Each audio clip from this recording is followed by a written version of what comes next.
S কুকিংয়ে তোমাদের সবাইকে স্বাগত।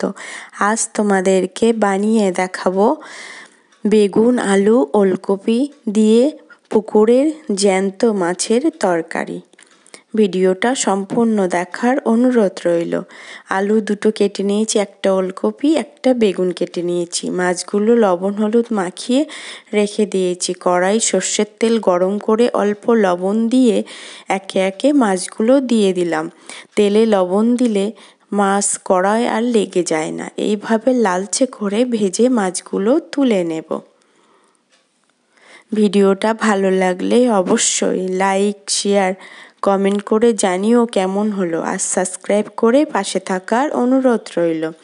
এইবার মাছগুলো তুলে সেই তেলে বেগুনগুলো দিয়ে লালচে করে ভেজে নেব। ভাজার সময় ঢাকবো না, ঢাকলে বেগুনগুলো নরম হয়ে গলে আসবে। সেই জন্য হাই হিটে বেগুনগুলো এপিট ওপিট একটু লালচে করে ভেজে তুলে নেব। এইভাবে আলু আর ওলকপিগুলো ভেজে আমি একে একে সব তুলে নেব।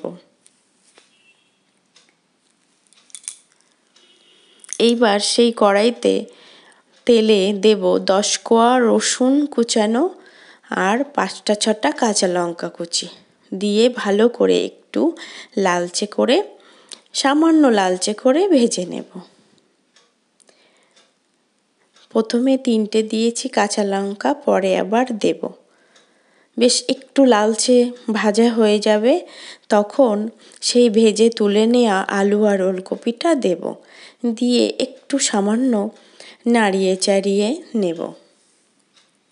এইভাবে আলু ওলকপি দিয়ে একটু রসুন ফোড়ন দিয়ে রান্না করে দেখো, কি দারুণ স্বাদে গন্ধ অসাধারণ হয়। একটু নাড়িয়ে চাড়িয়ে গরম জল দিয়ে দিলাম। দিয়ে যখন জলটা বেশ ভালো রকম ফুটবে, তার আগে একটু হলুদ দিলাম। কিছুক্ষণ রান্না করে নেব।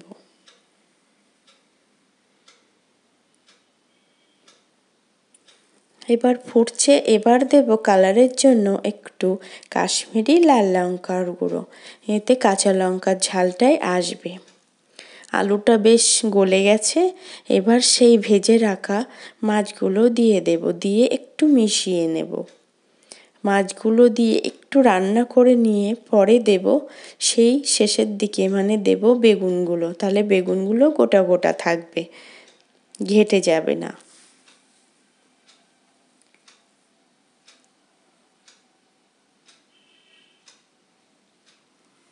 এইবার দেব চেরা কাঁচা লঙ্কা বেগুন দেওয়ার পরে।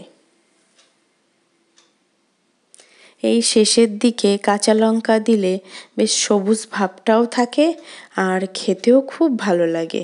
সব কিছু ভালো করে মিশিয়ে 1-2 আলু গলিয়ে দেব। এইবার স্বাদ বুঝে লবণ দেব। আগে দিইনি, মাছ ভাজায় লবণ আছে, বেগুন আলু ভাজার সময় লবণ দেয়া ছিল। এবার স্বাদ বুঝে লবণটা চেখে কটা কাঁচা লঙ্কাও ভালো করে ফাটিয়ে দেব। শীতের দিনে গরম ভাতে এরকম গরম গরম তরকারি খেতে কে কে পছন্দ করো অবশ্যই কমেন্টে জানিও। আমার তো খুব ভালো লাগে। আমাদের বাড়ির সবাই বেশ ঝাল ঝাল, কি সুন্দর লাগে এই রান্নাটা। তোমরা একবার হলেও বানিয়ে দেখো। রান্নাটা হয়ে এসছে, এবার দেব 1/2 চা চামচ মরিচ গুঁড়ো, আর কিছুই না। রসুন ফোড়ন আর এই মরিচ গুঁড়োটা দিলে না বেগুনের তরকারির টেস্টটা না, মানে কি বলবো, তোমরা একবার বানিয়ে দেখো, বানিয়ে আমাকে বলো কমেন্টে কেমন হলো। কিছুক্ষণ রেস্টে রাখার পরেই দেখো, যেমনি দেখতে তেমনি খেতে সুন্দর।